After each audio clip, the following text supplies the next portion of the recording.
Jawanza, let him know downstairs prayer. Assume a position of prayer. In the name of Allah, the Beneficent, the Merciful, surely I am being turned to Thee, O Allah, striving to be upright to Him who has originated the heavens and the earth, and I am not of the polytheists.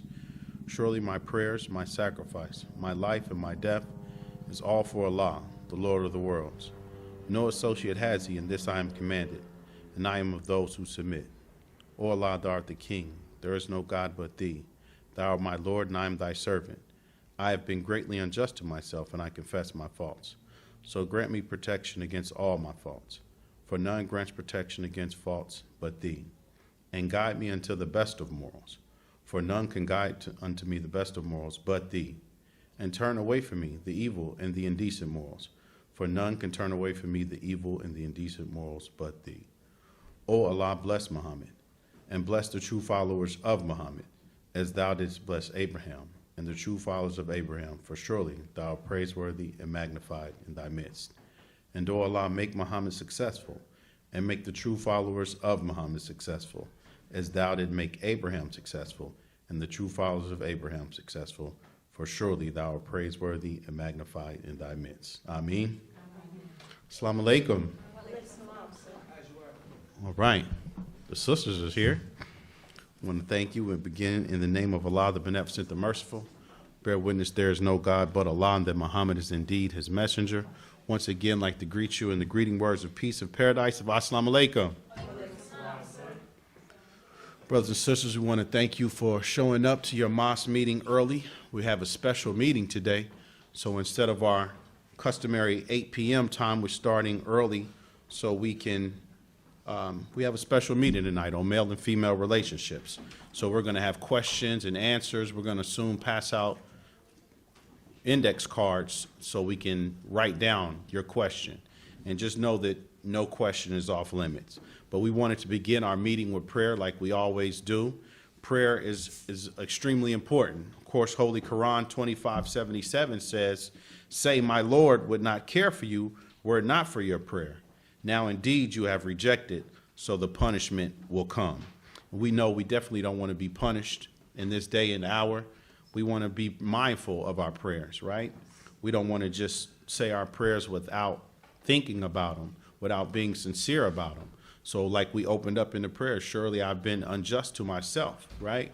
We've all been unjust. So in a day like this, we want to stay prayed up. Is that right? Yes. So also, we want to, of course, thank you for submitting to the check procedure. Brother Jonathan has those index cards, so he's going to get those ready and pass those out. Thank you for submitting to the check procedure. Of course, so far, it's all believers here, so we know we've been doing it for the past 93 years. I don't think anybody in here is older than 93, right? So nobody had any problem with getting checked. It's for the believers, it's more of checking our spirit, right? Checking our attitudes. We've now crossed from being in the world, the wilderness of North America, and now we're in the Nation of Islam, Muhammad Mosque, 7C, right? It's an oasis of East New York. So once again, believers, give yourself a round of applause for showing up, submitting to that check procedure. We definitely do not take it lightly. So once again, as we pass out the index cards, even if you have a question that's not necessarily for you, since there's not a lot of people here, still ask a question because we want this to be interactive, right? So it's not necessarily, of course, we all want our question answered. I'm going through this. I want to know, I want to get that question answered. But remember, we're recording this. We want to think about that single brother or sister that may need to hear something, right? We want to think about that married couple, and we might have problems in the future that we don't know that's coming up, and we might want to get that question answered. So no question is off limits, all right? So recently, the Honorable Minister Louis Farrakhan was on the Roland Martin show, and this was after the death of Harry Belafonte, right? And during that interview, one of the correspondents asked him a question. And he said, Brother Minister, how is it that you have so much strength to speak truth to power? And the Honorable Minister Louis Farrakhan beautifully reminded us of John, the 4th chapter, where it says, perfect love casts out all fear, right? So if you don't mind, we're going to read the first 5 verses of that chapter for something that we can learn about love. So John 4 says, and we have known and believed that God that God gave to us. God is love, and he dwelleth in love, and love dwelleth in us, and God in him. Wherein is our love made perfect, that we may have boldness in the day of judgment, because as he is, so are we in the world. The Honorable Minister Louis Farrakhan is a bold black man, is that right? The Honorable Minister Louis Farrakhan is able to speak boldly to the enemy and speak on behalf of black people because he has love for black people. He's not speaking out of vain desires. The reason why in this day of judgment, the Honorable Minister Louis Farrakhan can speak the way he does because his love is perfect. So the 3rd verse says, there is no fear in love, but perfect love cast out fear, because fear hath torment. He that feareth is not made perfect in love. Then the 4th verse made me think about Master Fard Muhammad, the Most Honorable Elijah Muhammad, and the Honorable Minister Louis Farrakhan. It says, we love him because he first loved us. Those 3 men have proven their love by their actions, right? I think most of us in here are married so far, so we know we can say that we love each other all we want, but what are we going to do for each other, right? So the God came 9,000 miles, and he taught and trained the Most Honorable Elijah Muhammad. And the Honorable Elijah Muhammad was amongst us for 40 plus years, right? And now he left one, the Honorable Minister Louis Farrakhan, and they've all demonstrated their love by their actions. So the 5th verse reminded me of us. And of course, it is for us. The 5th verse says, if a man say, I love God and hate his brother, he is a liar. For he that loveth not his brother whom he hath seen, how can he love God whom he has not seen? Right? So it's telling us, yeah, we all say, I love the Honorable Minister Louis Farrakhan, right? And it's true. We've seen the minister's work. So our love for him is real. But we see each other every day, right? We see each other every week. We see each other all the time. So how can we say we love the minister, but we treat each other in the wrong way, right?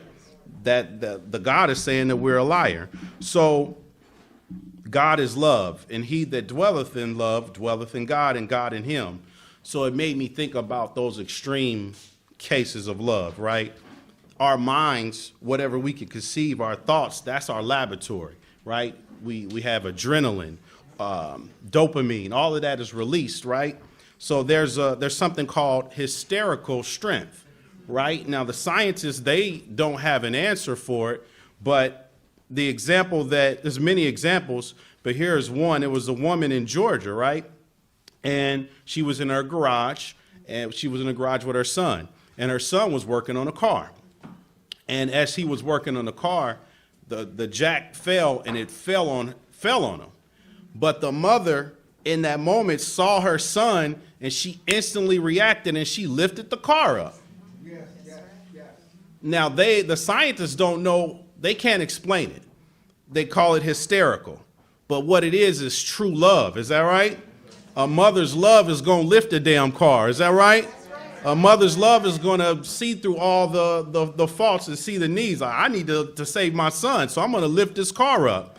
So even though the scientists can't explain it, this is just proof that God is where? Within us. So we know that the white man's knowledge is limited. So when you see black people coming together on a Wednesday talking about relationships, that's not normal, right? Black people, this is the day before Turkey Day. Black people, they got the oven is smelling good, right? They got the macaroni brewing, they got the turkey. But we coming on a Wednesday to talk about love, right? We're talking about black relationships and how we can do better. So in that same interview with Roland Martin, the minister gave in depth. He concluded it. He said, I urge us to love yourself, love your people. Yes, some of us are just ugly acting. It's true. But it's not because that's by nature. They have been made that way by circumstance. So my job, now this is the minister speaking, but this is also our job. So my job as a student of the Honorable Elijah Muhammad is to look past the fault and look at the need. Sometimes when we see our people, we are looking at their faults, right? Even when we look in the mirror, we're looking at our faults, right? But we need to understand what is it that we need. So the minister said, suffice the need and you will crush the fault. The mosque is supposed to be the center for black people. Re-education, employment, relationship counsel. So even though it's us here, we're going to do more of these where we need to invite our people. Our people are suffering, right? The divorce rate is high. Relationships are not good. Black people are not getting married. But we can have meetings like this where we bring our people together. So the minister ends it and says, our people need to be loved. Our people need to be taught. Our people need to throw away the blindfold that keeps us ignorant. So, brothers and sisters, we understand that what we are doing here in the Nation of Islam is not usual. This is God's classroom, right? So typically on a Wednesday, we have a general meeting where we give a lecture. But we're going to reiterate today we're having a special meeting. We're going to pass out index cards. Are they in the seat, Brother Jonathan? So as Brother Jonathan passes around the index card, remember that any question dealing with a relationship is on the table.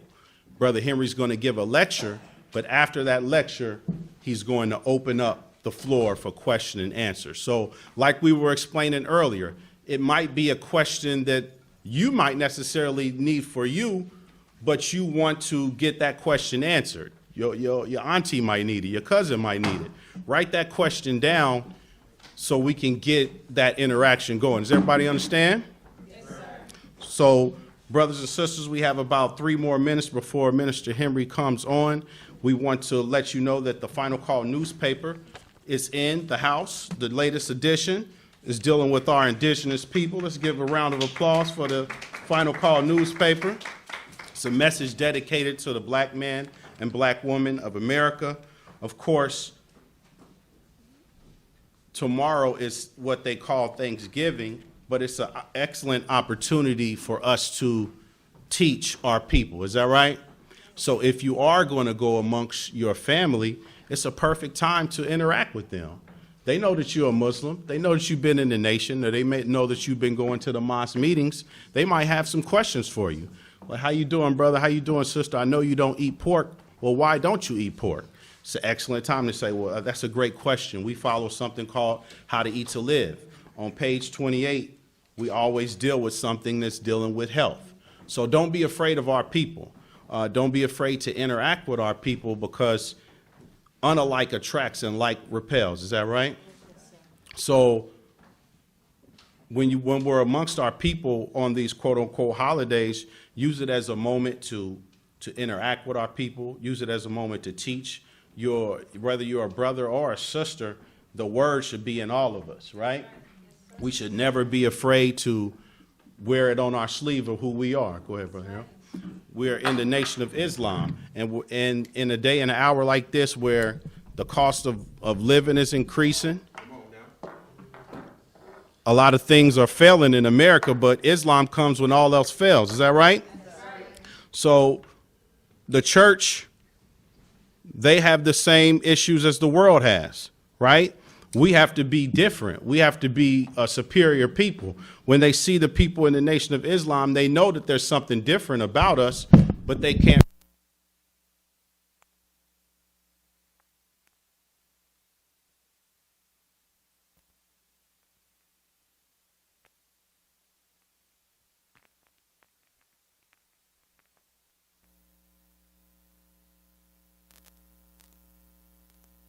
Assalamu alaikum, family. In the most holy name of Allah, the beneficent, the most merciful God, I bear witness there is but one God, whose proper name is Allah, and I bear witness that Muhammad is his servant and messenger. We're indeed thankful to Allah for his intervention in our affairs by coming to us in the divine person of Master Fard Muhammad, the great Mahdi. We thank him for raising from among us a divine messenger, one whom we know to be the exalted Christ, the most honorable Elijah Muhammad, and we thank them both for giving us an extension of themselves and our divine reminder and warner, our champion of truth, freedom, justice, and equality, the Honorable Minister Louis Farrakhan. As in those three great names, I'd like to greet you all in the greeting words of peace and paradise. We say in the Arabic language of Assalamu alaikum. Wa alaikum salam, sir. Make sure my back is covered right. I'm sorry. I don't know. Look, if I don't check for myself, I won't be right and exact. Is that right? All right, praise be to Allah. I don't know. That could have been closed all the way. We could have moved some of this. Y'all all right? Yes, sir. Okay, all right. You know, we set up a little differently, and some of you know this setup and others may not, but it kind of makes it more intimate on a Wednesday night and when we're dealing with certain subject matters. Let us give our brother, Assistant Minister, Brother Michael, a round of applause, thanking him. All praise due to Allah. And I want to applaud you, believers, for being here, you know, on time so that we can start at a sufficient time. So give yourselves a well-deserved round of applause. All praises are due to Allah. We have, as you know, this subject matter dealing with male and female relationships, and there will be a Q&A. And there is no question that's off limits as long as it's dealing with relationships. All right? You know, it's not off limits. And if we can't answer it, we'll get back to you on that. All right? So we're trying to make it whereas we can have enough time to do all that we have to do and need to do in regards to dealing with this subject matter. And it will be, by Allah's grace, a series that we'll deal with on a month-to-month basis, at least twice throughout the month, be it the will of Allah, and till we see fit to put a pause on it. Because you can never stop talking about relationships. Is that right? I mean, that's a subject matter that should pique everybody's interest. Is that right? Yes, sir. All praises due to Allah. In the Holy Quran, Allah says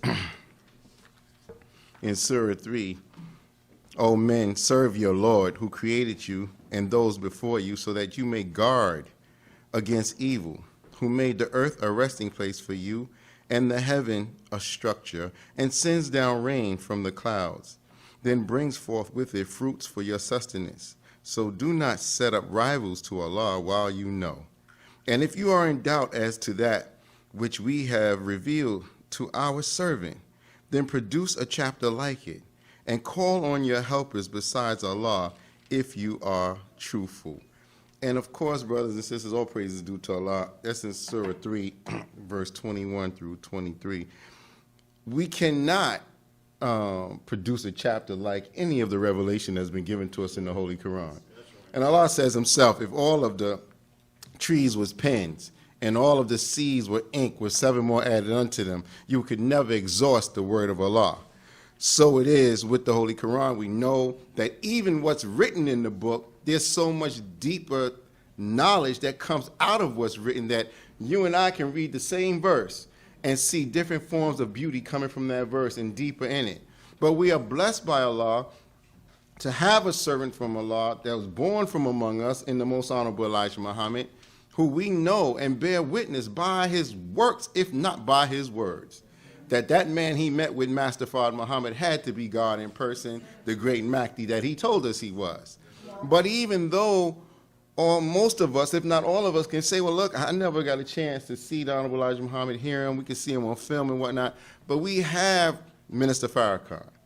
And that's the chief student, in my opinion, pound for pound, of the Honorable Elijah Muhammad and his work and his words from the Holy Quran and the teachings of Honorable Elijah Muhammad and from the Bible and what we have in our lessons of supreme wisdom and what he's given us in life itself. It cannot be reproduced. Some people are still wondering how he's being fed. And he said, if you want to find out where I get my fuel from, you have to find out what fuels the sun. You see, because the fuel is coming from the originator. And he's an example in front of us, meaning that all of us can attain to that, but he's the door. And many of us may not accept that or recognize that as of yet, but time will tell. So, as we deal with this subject matter, male and female relationships, how should we handle it? I want to start with something from Torchlight for America from the Honorable Minister Louis Farrakhan. He says, neither male nor female can fulfill their relationships to each other until they are first properly connected to the source of all creation, which is God. This is why the divorce rate is so high and the dissatisfaction rate in relationships between the sexes is even higher. Now, we had looked up a few statistics, and we'll be going back and forth into those from time to time. But regarding marriage, and this is coming from a study that was done in 2021 by Georgia State. It said only 29% of African Americans are married, making them the most unmarried racial and ethnic group in the United States, though the majority of African Americans want to be married. That's very interesting. It also says, from the Journal of Black Higher Education, 34.4% of black men were married in 2021. I found this interesting, compared to 28.6% black women. Now, something's wrong with those numbers. How is, why wouldn't it be even? Okay, people are marrying other people, right? We're going to take it for that. It says for whites, 55.5% of men and 52.4% of women were married. More than 48% of all black women and 51.1% of black men had never been married. Okay, well, the Honorable Elijah Muhammad introduced us to the knowledge of God and ourselves as God taught him. He said, we must go to the root of all things. He gave us root knowledge. Is that right? Yes, sir. His Messiah among us today, the Honorable Minister Louis Farrakhan, has been sent among us to expound on the wisdom of the Most Honorable Elijah Muhammad and take us deeper into what he taught. And that's a blessing for all of us, because when we start thinking about relationships and we think about those kind of statistics, we have to ask the question, well, why is it like that? And when we're asking why, it's a matter of, okay, so what lens are we looking from to see why things are the way they are? We got to go to the root. And oftentimes we'll be thinking on the surface, you know, about how males relate to females, females relate to males, all of the promiscuity that goes on, the adulterous things that go on, the savagery that go on, and that's just on the surface.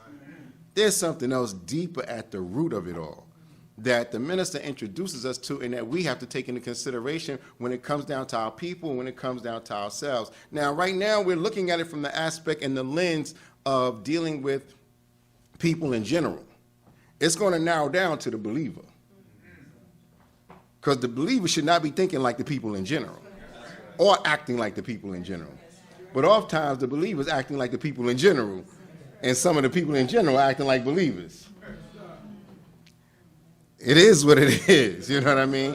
And so, but Minister Farrakhan has also stated, our problems deal with relationships that don't give us any joy and pleasure. You're not born into this world to be alone. None of us, he says. We are born to relate to each other. Now, here we're starting to get down to some nitty-gritty stuff right now. Because when we get into relationships, for the most part, everybody's looking for some joy and some pleasure. Yes, sir. Yes, in what kind of way, though? Why? And then why are we looking for joy and pleasure? I'm not saying it's wrong, but it's something we have to analyze about ourselves, you know, because we'll bring all kind of things to the table, and it may not be right and exact. And it's been working for us for so long, but it's not right. And it always ends up going wrong. And then we won't blame ourselves. We'll keep looking at the other person because they didn't respond to what we thought was the right way, and it's vice versa. And that's, no, brothers and sisters. So many of us have, at one time or another, been affected by improper relationships, sick relationships, relationships that are based on tainted, sick desires. Is that right? Yes, sir. Now, when we think about that, relationships, improper relationships, of course we know we can call a rose on what improper relationships may be. One of the things we know improper relationships is, dealing with somebody you're not married. But America is an adulterous generation. We're born in sin and shaped in iniquity. We don't say that to give an excuse for anything, but hell, the statistics show from them numbers we just read, this is an adulterous nation. And I was just dealing with mostly black people and what we're dealing with. Because to socialize with one another and to relate to one another is something natural. But if it's not curbed or restricted, then it goes out of the bounds of God. And if we don't have the knowledge of God and the knowledge of ourselves, we don't know what the boundaries are. We may know some things instinctively, but in terms of dealing with the whys of why we shouldn't do certain things, which we understand, when you know why you shouldn't do certain things, it makes you more patient with yourself in the process. But if you don't know why, then the question, well, why I can't do that? Everybody else do it. You see, then all that comes into play. Is that right? So improper relationships, and sick relationships is not always dealing with male to female. It can be dealing with mother to daughter, father to son, father to daughter, mother to son, in regards to verbal abuse, physical abuse, mental abuse, is that right? Sexual abuse, family members that have gone ahead and played and molested one another, whether it's male to male, female to male, and so forth. And these things people would get away with, but it affect us as we move on in life, even though we may bury it. And then the sick relationships, where you're dealing with people who you thought it started out nice and it started out good and then got twisted up into some real sick stuff with a person and then be too afraid or intimidated to get out of it. And it gets worse. Is that right? Now, this is the lifestyle and things that have happened to people. Some may be here among us right now. And then we suppress that, we bury that, and we go on with life. But at the same time, still looking for a kind of relationship that's going to give us the joy and pleasure that we think we want. Not what God wants, what we think we want where joy and pleasure is concerned. Is that right? Yes, sir. So this stuff, don't worry, we ain't going to be long before we open up the floor, but it's we getting into something right here by Allah's grace and permission. So Minister Farrakhan has said, every one of us is sick to a degree because of relationships that were not good, either with the mother, with the father, or with your brother or your sister, with your teacher, or with your friends. So sometimes we can be affected by how other family members were affected in their upbringing. And we will never know. You have a child that's coming up, depending on what decade, their mother or father was born. I mean, like when I think about my parents, my mother was born in 1929, so that's a whole nother era. When it comes down to mannerisms and everything, that's the Minister Farrakhan's era. But there's also a lot of corporal punishment coming up behind that era. And so the way that you're being brought up and the way you're being disciplined makes you feel that that's the way you're supposed to deal with everybody else. Is that right? Yes, sir. And then the other things, when it comes down to the annoyances that the parent may feel coming from you, instead of them dealing with you in a way which you think they should, at the time you don't know, they just stifle you. And so the more you get stifled, the more it starts impeding on some of your personality that has not fully developed yet. And then you become an adult.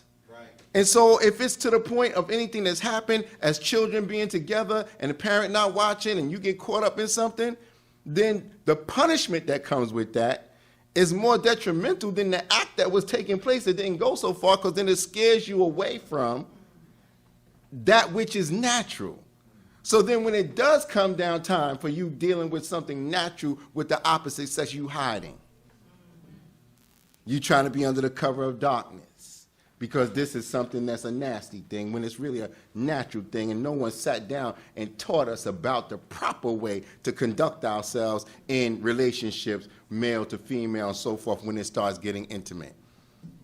And that's something, then if you haven't been taught that from your parents, then you may shy away from it with your children. You see? That's why we thank Allah for a man like Minister Farrakhan. Now, this doesn't mean everybody, but it does happen. And then when you think about the fact of other ways that people have been treated, if we're dealing with this from the mindset of a parent that grew up being never receiving love and being castigated for being a girl or for being a boy, when the mother may have wanted a boy and had a girl, or being castigated for being too dark, or being doted so much for being so light. All these are effects, because that's not a healthy relationship. That's sick. Right. Am I saying something wrong? Yes, sir. See, you know, because when we start getting down to the verbal abuse and we start getting down to domestic violence, it's coming from somewhere. We're not going to be able to talk about that if we don't talk about what is going on inside the individual. Is that right? And so as the minister teaches us, looking inside the individual, we would have to analyze ourselves through self-analysis, self-examination, self-correction, using God's way as the balance for that analyzation. Is that correct? Some things that we may have seen, people growing up, seeing and hearing what their mother and father is doing, or their mother with other men, or their father with other women. You see what I mean? And these things take effect. As you get older, you may say, well, I'm not going to ever do that. But how did you get that out of your system? You see? You know, so it's something, because we can suppress things and it'll still be there. It'll come up another way. You know, so we must consider these things as we study ourselves and how we relate to our loved ones presently. Many of us have been suffering for so long by the effect of bad relationships from our past, and may have never considered where the root of it was. You know? And then when it comes down to different things that people have gone through in being hurt in a relationship, women being hurt, men being hurt, men being the one that did the damage and feel so bad about it but never knew how to clear that up. Come on. Just ran away from it, you know, but it's still in the nature of themselves, bothers them, but they never, so they'll say, I'll never do that again. How you know you're not going to never do it again? Good question. If you don't know what caused you to do it the first time.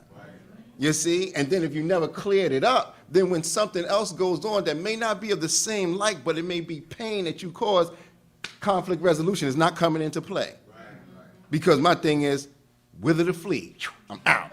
Is that right? You know, but if that's a way that you've been coming up, or we've been coming up, you know, there's an antidote to all of that. Right. But I'm just saying, we'll go through these things and that stuff just lingers on.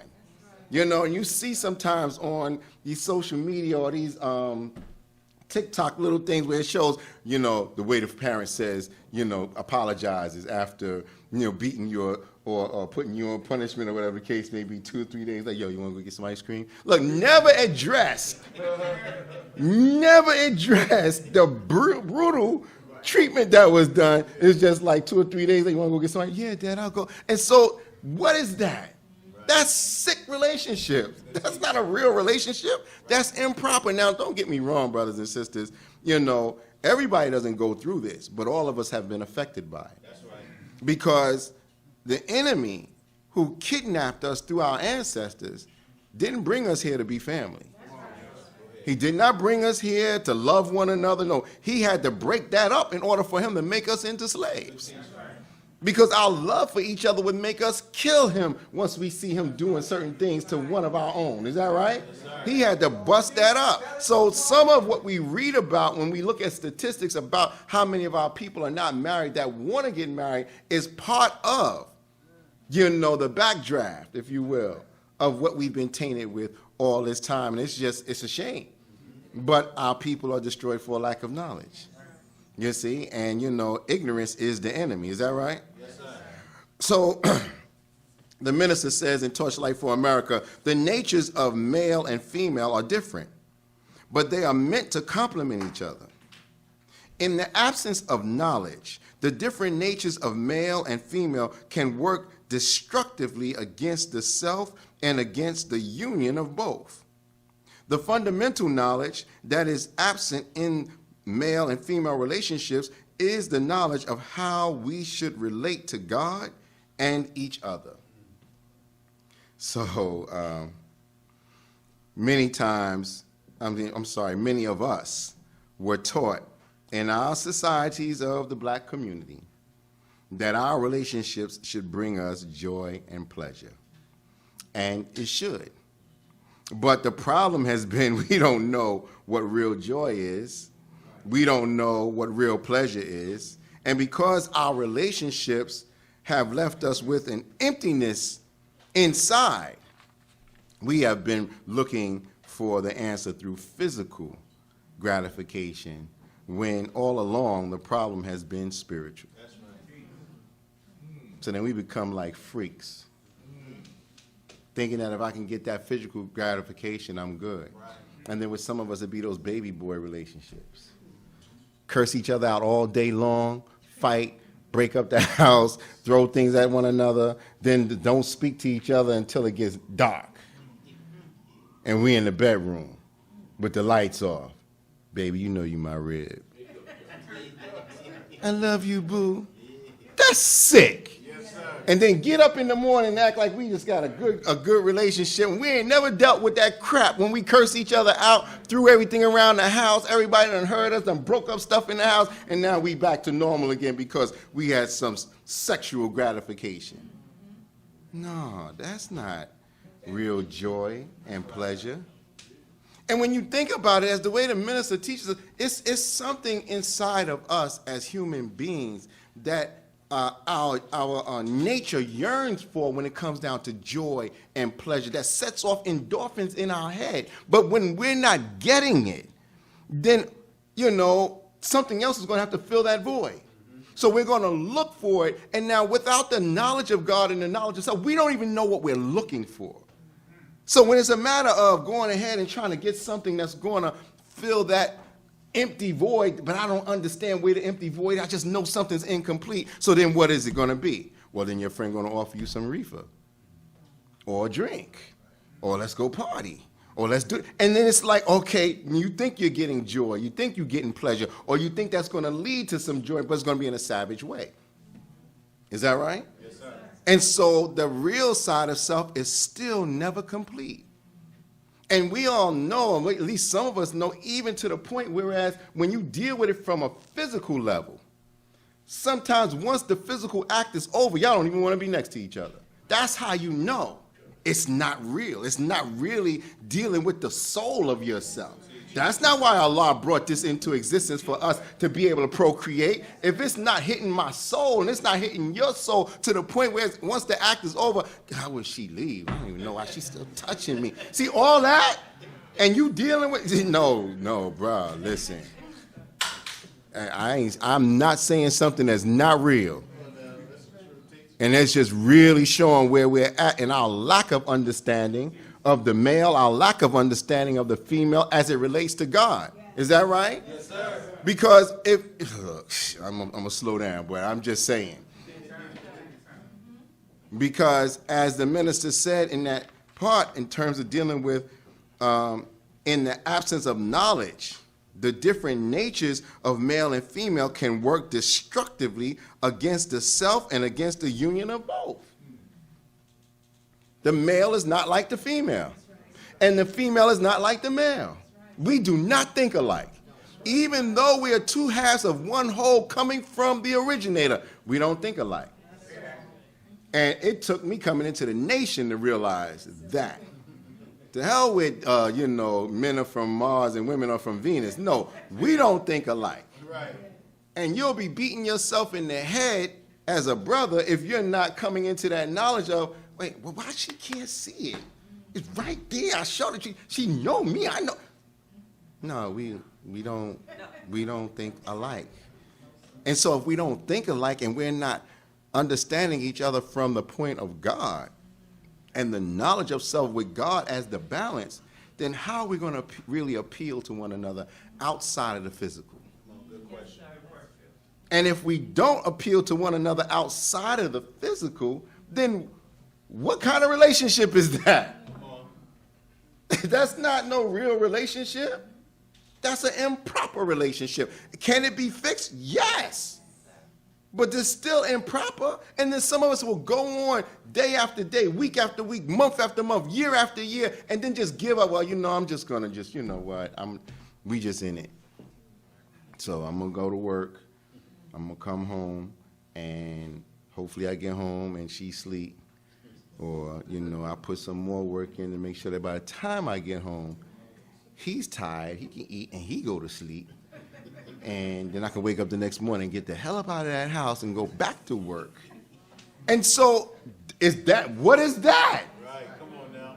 That's not even a marriage anymore. Right. Because to be in a marriage is where united, two people striving to become one, that we may reach the goal of being married, meaning we arrived. Right. But the struggle, once we give up on the struggle because we tired of each other, and then make excuses, well, I would leave, but, it's cheaper to keep her. I would leave, but the children, we got these children together and this, that, and the other. But you're going through hell. Right. Come on. And the hell that you're going through is becoming so toxic in the household that it's just poison everywhere. It's in the atmosphere. And then the children are feeling the poison, and they can't articulate what they're feeling, but they know exactly where it's coming from. It's mommy and daddy. Right. And then children are always happy. But then when it gets to the point that it's affecting the children, they never smile any doggone more. And then every time they come to you, it's bothersome for you so they can feel your spirit. Look. Who wants to stay in something like that? Nobody. Because what's going to happen to that child? Now it's an improper relationship for the child with the mother, an improper relationship for the child with the father. Is that right? And then we're going to blame one another? No, we messed that up. The child has become what? Collateral damage. But we may say to ourselves, well, I can't afford to leave and then still pay for this and deal with child support. And Allah spanked the hell out of us behind that. Because now you've made them a God besides Allah. When you know good and doggone well, y'all not doing a good service for one another. Now, look, I'm not promoting for divorce. Don't get me wrong. But that kind of stuff, that's not good. That's toxic. So, but then the minister says the fundamental knowledge that is absent in male-female relationships is the knowledge of how we should relate to God and each other. Now we starting to get somewhere. Because that other stuff sounds crazy as all get out. Is that right? But some of us have been through that, and some of us are going through that. Shouldn't be, but are going through it. So as we're looking for answers, and now I'm getting to my own notes that I scribbled, so I got to put my glasses on. Lord have mercy. Mr. Farrakhan teaches us that joy and pleasure are natural to the human being. And our psyche naturally yearns for it. So when we don't get it, we find something else to compensate. Now, that something else can be adultery. That something else can be fornication. That something else can be gambling. That something else can be shopping. That it can go down the line, whatever tickles your fancy to make you feel you comfortable. Buying a new car every 2 years, No, the other one was messed up. I needed to get one. You ain't need a new car, bro. Why you keep doing that? That's making you comfortable in your misery. And so you using that car as your comfort zone now. Is that right? So now it's like, I know whatever we going through, once I get into my car, I'm going to ride away like Thelma and Louise. Like, come on, bro. All the gadgets and everything. Some people get a lot of gadgets. Yeah, you inspect the gadget all up in your house. You got so much stuff, and don't let you have a garage. Oh, my God, your wife wondering when you're going to move all this stuff. You don't use it, but you're getting a new gadget to handle every bit of misery you feel. It's not working. It's not working, but let me get to this. The fundamental knowledge that is absent in male and female relationships is the knowledge of how we should relate to God and each other. Holy Quran, Surah 4, says, "O people, keep your duty to your Lord, who created you from a single being and created its mate of the same kind, and spread from these two many men and women, and keep your duty to Allah, by whom you demand one of another your rights, and to the ties of relationship. Surely Allah is ever a watcher over you." Now we get into the believers, even though all of it covers us all to a certain extent. But, many of us, or if not some of us, we may have had, little inklings of those things before coming into the Nation of Islam and coming into the way of God and striving to submit our will to do the will of God. But now, the believer, keep your duty to your Lord, who created you from a single being and created its mate of the same kind, and spread from these two many men and women. If we don't have a proper knowledge of God and a knowledge of self, keeping our duty to our Lord can be very surface, very much on the surface. There's a scripture in the Quran that is in Surah 49, verse 14, where Allah is saying, I'm going to kind of paraphrase it, the dwellers of the cave say, "We believe." And Allah says, "Say you believe not, say you submit, but faith has not entered into your heart." And I'm not going to take time to just try to find it, but I looked into that after hearing the minister teach on it about 2 years ago on the last day of Ramadan. And he used that scripture at the end of his talk to give us a hint of how you can get up into the inner sanctum of Allah's mind, where you know him by a hint and by a sign. And he said, this is a hint. And I went to that scripture because he dropped so much. I was like, man, let me find that. We've read it before plenty of times. But to submit to something versus believing in it is two different things. Because we can say we believe on the surface, because belief and faith has to go together. We are taught belief is the absence of knowledge. You see? So as you say you believe, you got to grow into the knowledge of things so that that faith can start kicking in. Is that correct? Yes, sir. I mean, this is from the study guides. Faith and knowledge, it buttresses, that which brings up our will to do the will of Allah. Without the faith and without the knowledge, what are we going to do? So faith is the substance of things hoped for, the evidence of things yet unseen. It is confidence or trust in a person or a thing. All this relates to also how we deal in our marriages and our relationships, because our confidence and trust has to be bigger than what's on the surface. But just to make the point, if I'm submitting to the teachings, then I'm just in submission because I'm handcuffed by the truth. Is that right? For every angle that I may want to get out of the restrictions of what God has gotten me into through the Quran and the teachings of the most honorable Elijah Muhammad, there's another truth that keeps me handcuffed, so I can't go. Is that right? Sir. But when someone is held down by another thing or a person, they're looking for a way to get out of that so that they can be free to do what they want to do. So another believer do you wrong. See, I'm tired of this. I'm done. You was just waiting for a way to get out of those handcuffs, because it wasn't that believer that made you come in here. Right. Allah called you here. But I'm waiting for a way to get out of these doggone handcuffs because I'm having a problem relating to other brothers and sisters that I don't know. And they getting on my last nerve, so I'm ready to go. But that's not why we came. You see, and so still relationships, is that right? Male and female. But I heard the minister talk about it. He says it's like being in a wrestling match and the guy pins you down and then you submit. But you thinking about a move that you can use to get him off of you and pin him down. But you can't find that move. So say you submit, but faith has not yet entered into the heart. So the scholars in that footnote talks about dealing with novices, people who are beginners in the religion. And they're looked at as believers, but they just haven't developed faith yet. In the beginning of our relationships, we talk a lot of smack.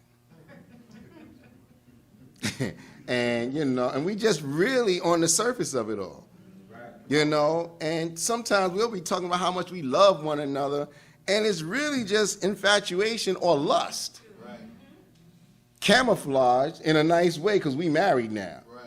It has to develop. That's right. Is that right? Yes, sir. On the general surface, yeah, I love you, but, some other things that I ain't know that you about you until we got this close. And there's some things about you I ain't know. I ain't saying nothing. So now we're striving to develop. Is that right? Am I saying something wrong? Because we're trying to relate. So if at the root of the relationship is based off of me keeping my duty to my Lord, then that keeps the balance on the things that I'm still trying to develop in. Is that right? Yes, sir. Who created us from a single being. So that way, when I look at my mate looks at me, at the root of it all is Allah God. And Allah God brought us together. Is that right? When I look at a next brother or a next sister, it's Allah God that brought us together. And I thank Allah for that, because 99% of those that I know in the mosque and in the nation, I would not know if it wasn't for Allah coming and raising the Honorable Elijah Muhammad, and for Minister Farrakhan standing up on that love and that faith. I've grown to have a whole new brotherhood and sisterhood. Is that right? So for me, that helps me with the balance when some get on my last nerve. Or, those kind of personalities that just remind you of certain personalities and characteristics that you always stayed away from before coming into them. I say, I've seen this before. Oh, hell no. All right, you know what? How I'm going to avoid this? We still talking about male-female relationships. How should we handle it? Well, at the root of it is keeping our duty to our Lord. A Muslim is not a Muslim until he wants for his brother and sister that which he wants for himself. Is that right? Yes, sir. And then the golden rule when it comes down from Christianity is that we should love our brother or our neighbor as we love ourselves. But the first part is love God with all your heart, soul, mind, and strength. Then love your neighbor as you love yourself. So if I got to love God like that, I need to know him. That's right. Is that right? And if I need to know him, I need an example in front of me that increases my faith, my yearning to want to keep going through the struggle to get to know God. And so faith is confidence and trust, or trust in a person or a thing. Is that right? It's the substance of things hoped for, evidence of things yet unseen. So if I want my relationship, my marriage to be successful, where I'm having heaven, my wife is having heaven, and we're growing into oneness with one another in the name of Allah, then I got to have faith in Allah. Because she might let me down. I might let her down. I might do something that just ticked that nerve, took her to a trial to another area, and vice versa. Then what I'm going to hold on to if I'm not holding on to Allah? Because now I'm being tried and tested. Yes, sir. Is that right? Yes, sir. Y'all with me? Yes, sir. Based off of bad relationships, improper relationships, things that we've gone through in the past, some of us get to a point where, because we're at our wits' end on how we have dealt with that in the past, and we went through frustrations, we went through pains, we may have lost money, we may have lost things, is that right? But we're still alive. And you told yourself, and we was dealing with some of this last Sunday, you took on a certain attitude. Now, attitude is an orientation of mind in which we regard a thing. So that particular thing that happened in that relationship back in 1984, never forget it, because it was going so sweet. And then this stuff happened, and that stuff happened, and then it turned into something ugly. And okay, you know what? I ain't never going through that again. Now, from the attitude comes a certain belief. See, Negroes like that, females like that, men like that. As soon as I see that sign, I ain't with it. Now the belief. The attitude is forming a belief in your mind. Is that right? Yes, sir. And now with that comes, because of dissatisfaction, disappointment, that turns into bitterness. Can we pause for a moment on that? Yes, sir. If you've been hurt in a relationship, you got disappointed. That's right. Because you and I had an expectation. Right. And that expectation wasn't met. And because that expectation wasn't met and the person was even foul behind it, then dissatisfaction came in. Is that right? And then with the dissatisfaction, what comes behind it? Now I'm bitter because I'm walking around, it's bothering me, I'm moping. People don't know what I'm going through, but I'm going through it. And then sometimes somebody might, call you to account on something that you were supposed to do. Ain't nobody asking me how I'm doing, though.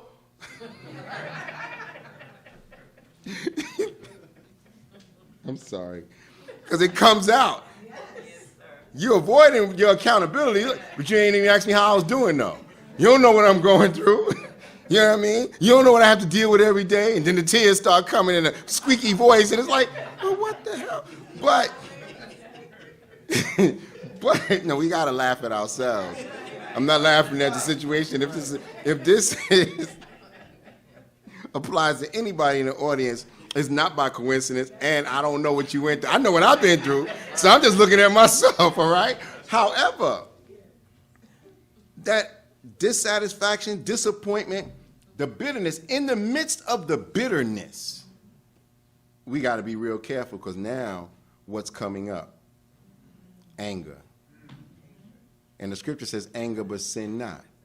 And with the anger comes the jinn. The jinn ain't from the outside. It can be, but it's the jinn inside of all of us because it's a fiery temperament that's based off of that disappointment, that dissatisfaction, that bitterness. And every time I see this Negro, he looking happy, and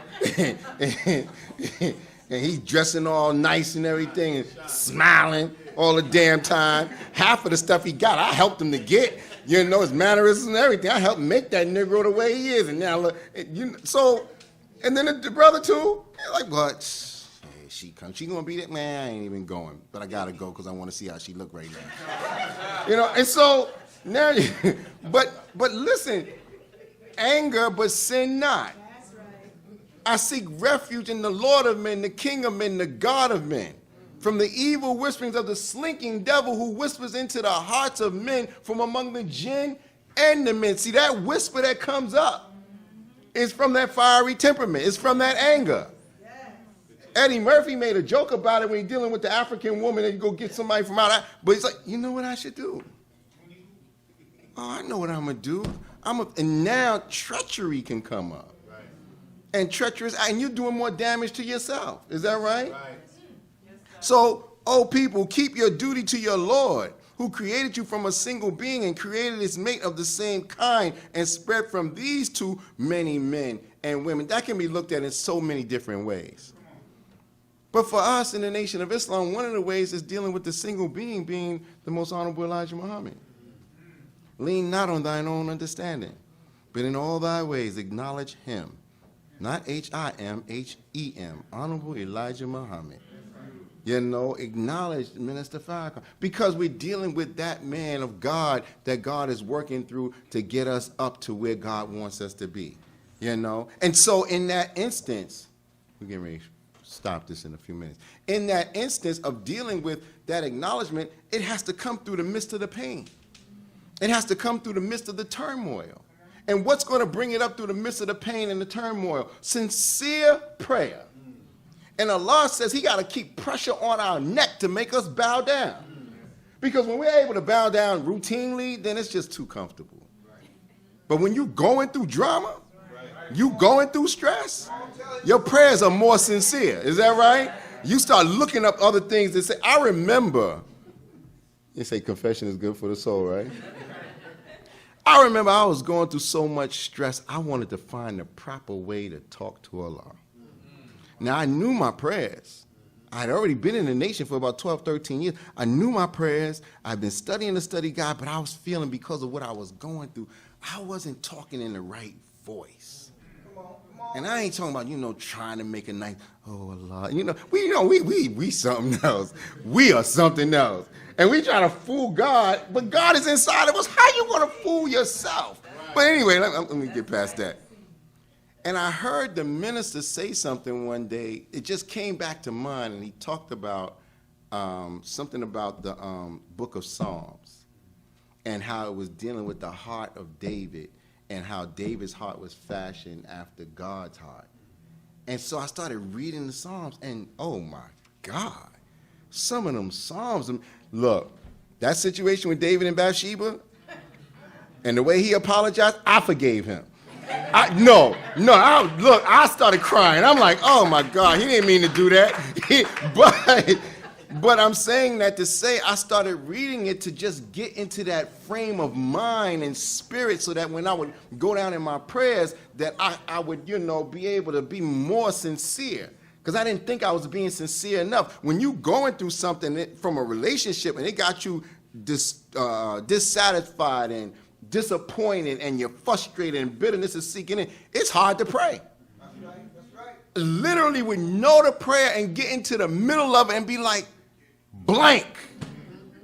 While I'm in sajda. Now, my knees can't take it, but for so long, and I'm trying to figure out and going back through my mind, running the whole prayer back down to get to that part that I just went blank. And then I get up and, oh, man. And that's when I knew, like, yo, you know what? This is heavy right here. When it affects you in that kind of way. But I know I ain't the only one that been through that. I'm just saying it out loud. You know what I mean? But I went searching for a way to find out. And it was really because that emotion, that fiery temperament, it clouds the thinking. Is that right? So we learn through rising above emotion into the thinking of God. You and I have to learn how to departmentalize the emotion. And departmentalizing, it doesn't mean I'm suppressing it. It's a difference. Because the departmentalized emotion is meaning I'm looking at the facts of the situation. We build off actual facts. Is that right? Before we started having to recite just the student enrollment, we was reciting actual facts and student enrollment. So you look at the fact of the situation, the cause and the effect, and dealing with it unadulterated, not being biased. So wherever I'm to blame at, I got to look at myself. Yeah, that was me. That was my fault. It can't be. And she did this, and she didn't. They don't never do this for me. And I remember, and I'm going into another part. Y'all all right? Yes, sir. I was in that same time and through those same emotions, I said to myself, and it was really, I know it was Allah speaking through, because you get quiet in yourself, and Allah is going to start bringing things to your mind. And I got quiet in myself one day, and I said, you know what? Let me write down all the issues I have with this situation, and don't leave nothing out. Me, them, us, her, whatever. And then let me go ahead and review that. And when I wrote it out, and I ain't leave nothing out that I could think of, all I kept seeing was me, me, me, me. I said, ooh, bro, there's a lot of pride in this. Go ahead. And that's standing in the way. See, because pride is an impediment to us submitting our will to do the will of Allah. Anger is an impediment. Is that right? Lust is an impediment. Is that right? There are different things that impede on that. So when I saw the pride, I said, oh, man, I got to deal with my part in this. Before I can deal with anything else of how it affected me, I got to deal with my part. And so that was a aha moment for me. So in the midst of it, it's really, and at the root of me was I wanted to submit my will to do the will of Allah. What am I getting at? When we go through different things in our past that has affected how we relate to one another, whether it's husband to wife, wife to husband, brother to sister, sister to brother, and we are believers, at a certain point, we got to let our guard down and trust in Allah. That's right. Trust in Allah. So, oh, see now, and just leave myself open like that? Well, say you submit. But faith has not yet entered into your heart. Yeah, we talk. Allah came in a person of Master Prophet Muhammad. Do you believe that Allah came in a person of Master Prophet Muhammad? Do you believe that he's a living God? As he says in the Holy Quran, I am the living God. Right. Surah 40, is that right? Pray to me. So now if he's a living God, that Allah, then, okay, where you at with your faith? I had got to a point in my marriage where I was like, you know what? All that mindset of what was in the recesses of my mind from the world, and I'm talking about on that slick stuff and the distrust, like, yeah, all right, I don't know if she really loved me like that, or if she, I said, Allah, I'm dropping it, and I'm going to put faith in you and faith in the God in her, and whatever happens, I know I got you. And when I did that, I felt more comfortable in the relationship. Even though I felt there was still incompatibilities, it didn't matter. Because I'm like, look, I'm trusting in God. So whatever it is that I got to do as my part, as a man in this relationship, as a provider, I'm doing it. I ain't money, no problem. I'm not thinking about what she going to do with it. No, I'm trusting in Allah. Yeah, I know, brothers, that's a hard one. I can understand. It's all right. But if I believe in the God and I'm married in the name of Allah and I'm growing in the name of Allah, then, and she says she believes and she's growing in the name of Allah, then why wouldn't I drop my guard and trust in the God? You can't beat God, man. I mean, look, see, I'm getting ready to get on some other stuff right now. Let me calm it down. If your and my nature is God and we all was created by a single being, can anybody fool God? Can anybody deceive God? Now, you may deceive Brother Henry, but you ain't going to deceive the nature of God in Brother Henry. That's what I'm saying. And even if you deceive me, I'm not losing nothing because I still got the God.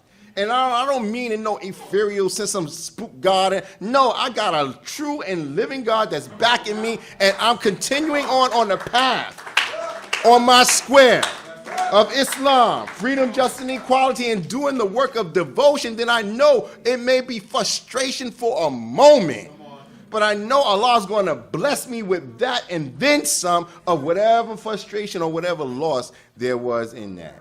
And I bear witness to Allah where that is concerned. All praises due to Allah.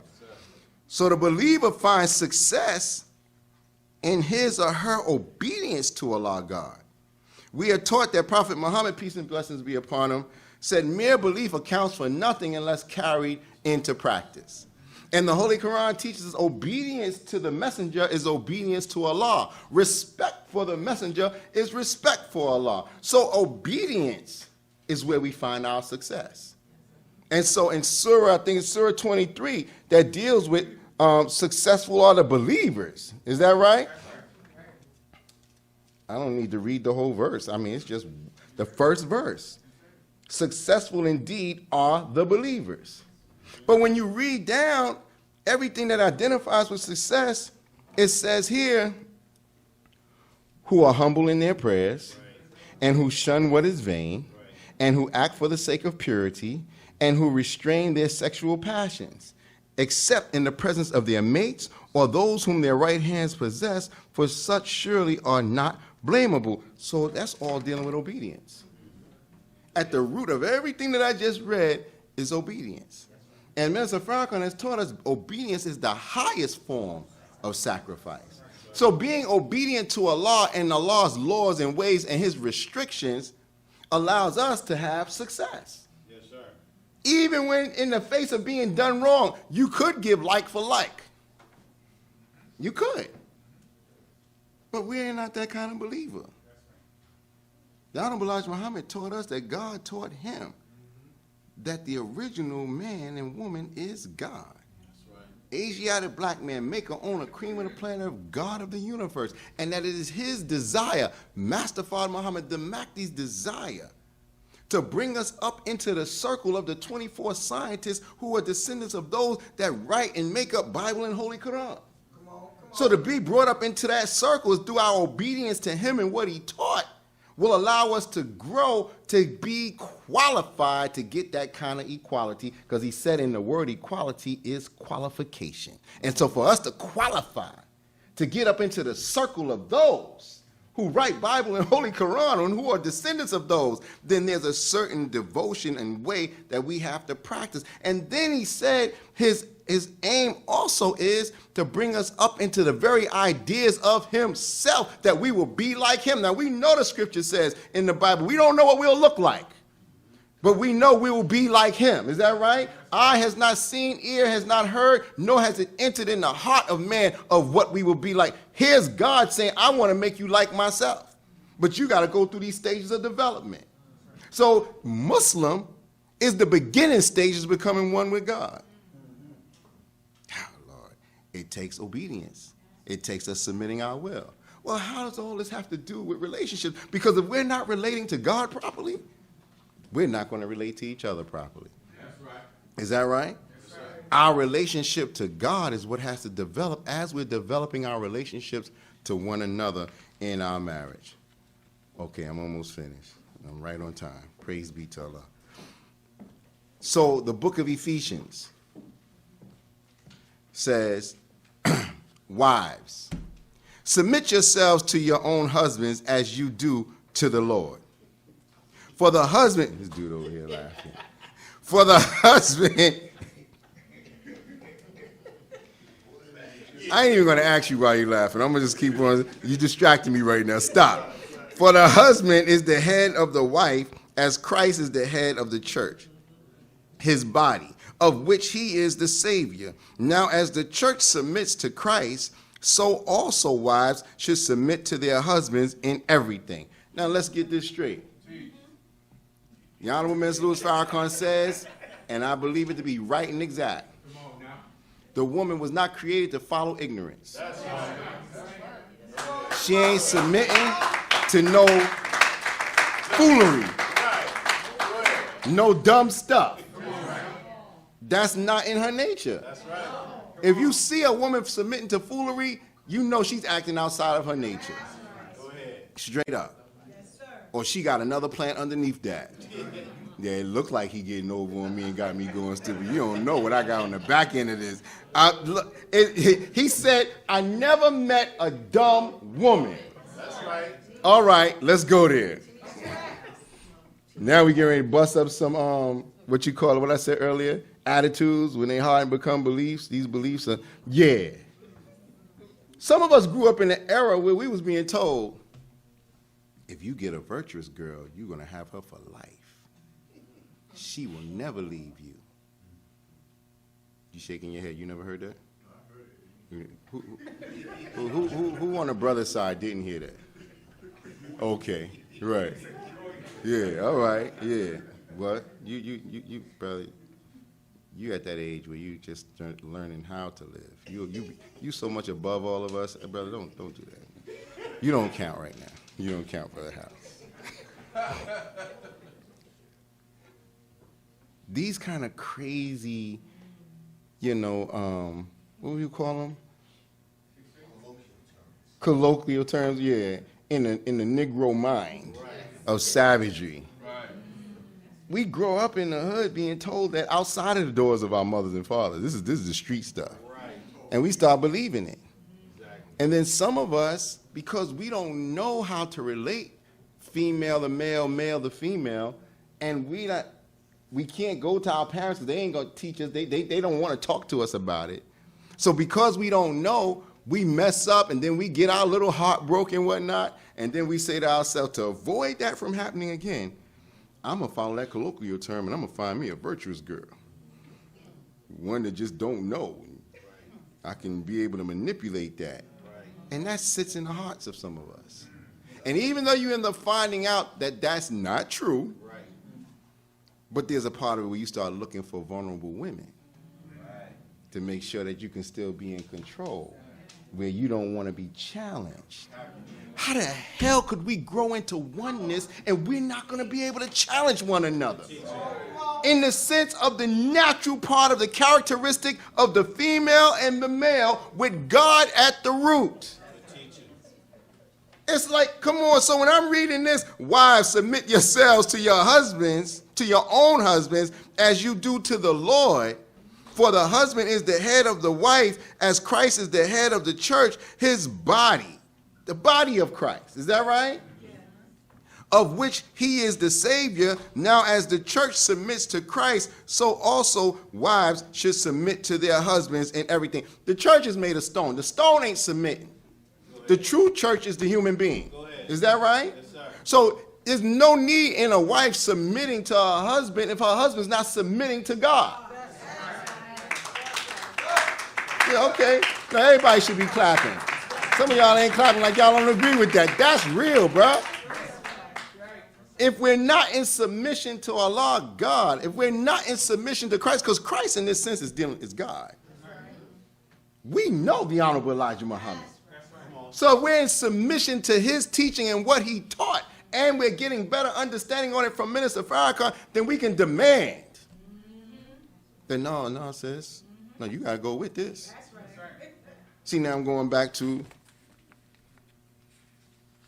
okay, I got a minute or two.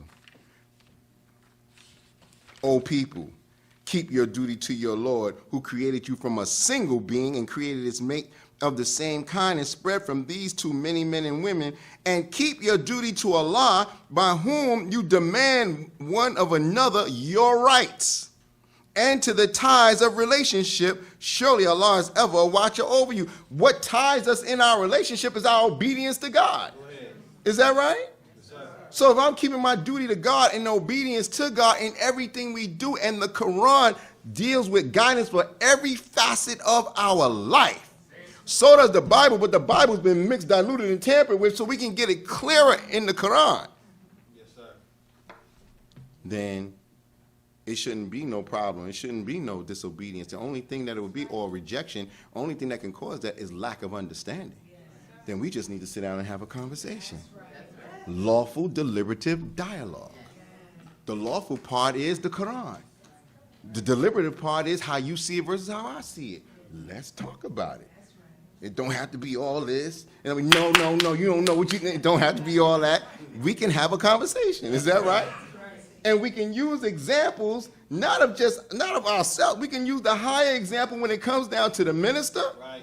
Is that right? The Honorable Elijah Muhammad, and then the Quran and how it all fares with it. So then if it's like, well, I hear that, but I ain't in agreement with that. Now we got a problem. Because now there's some insubordination. All right, so, and then how do you handle that problem? If someone is being insubordinate and the truth is just as plain as it can be, then it's like, all right. I was just telling you, though. All right. It can't be the, oh, so you want me to do what? No, I ain't doing that because you just wasn't agreeing to that. That's not going to work either. And if we got an attitude with one another about one thing, it don't mean that now I'm going to be cold on you with every doggone thing else. Is that right? No, it ain't right with all of y'all, but that's right. Because there's times, and we're closing on this point, where, well, no, on the next point. There are times where, even with the minister, there may be something that he had to correct one of us on. And, his correction is heavy. It's not, he lambasting you, but then again it is. But correcting you on something that you did wrong, and then you're giving him your reason, you apologize and everything else like that. He gives you a correction on why it shouldn't have been done, and then he has more instructions or whatever for you, and then you may find yourself after it's all, well, Brother Miss, I just want to go back to that point. I'm really, really sorry for such and such. And he'll be like, sorry for what? Well, you know what we was talking about? Son, we already passed that. See how quick it gets dismissed? Because once an error or a mistake is made, and then we own up to it, we done talked about it, then we move on to the next thing. Some of us, we'll still be in our attitude. Like, no.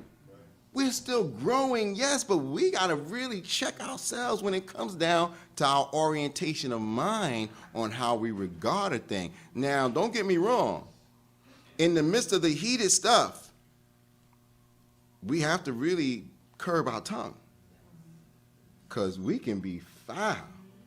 And I don't know where all some of these things come from in regards to this certain anger. And, I really realize that some of us, if we not haven't already been doing it or haven't considered it, need anger management classes, straight up.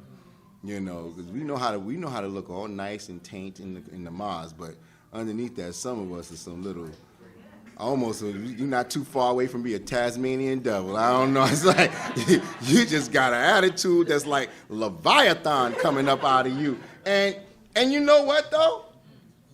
Even with that, if the other side, whether it's the male or the female, is calm through it all and able to help just check it, you'll find yourself starting to tame your own attitude. I know my wife has helped me with that. It's like, I ain't even going there with you. And be like, what? No, that don't make no sense. We're not doing that. No, we're not doing that. And you just got to be in your feelings for a minute and think about it. Like, what was I really arguing? And y'all hear me say this all the time. I'm going to put this last one out there that, Because it really just hit me in the gut. And this is going back at least 10 years. You know, you just wake up in a certain mood. I think it was from a dream. And you start picking a fight. Not like a fisticuff fight, but you're just picking. And you like looking for some kind of argument, and you don't even know why you're doing it. And after about, because I love it because it makes me laugh at myself. After about maybe 5, I wouldn't even say no more than 10 minutes, she said, I didn't wake up to argue with you. I had to go in the other room. I was just like, what the hell am I doing? Yeah, because then I started asking myself, why am I? What was that all about? She told me I didn't wake up to argue with you. So it made me so wonder, you over here picking a fight, brother? I started reflecting back, what was going on in my sleep? No, it was. She ain't had nothing to do with it. And I had to check my whole mood and everything. But I love that. That was a good one. I still talk about it. Y'all done heard me mention it a few times because that really checked me. So the last point in the slide is this. The minister said, heaven and hell are 2 conditions of life, and they're both on this earth. The only way a man could have heaven is to have a good relationship with God and a good relationship with a woman. All praises are due to Allah. All praises are due to Allah. So we're going to close on that point. And I want to thank you, brothers and sisters, for giving me your time and your patience as I greet you in peace. Assalamu alaikum. Allahu Akbar. Allahu Akbar.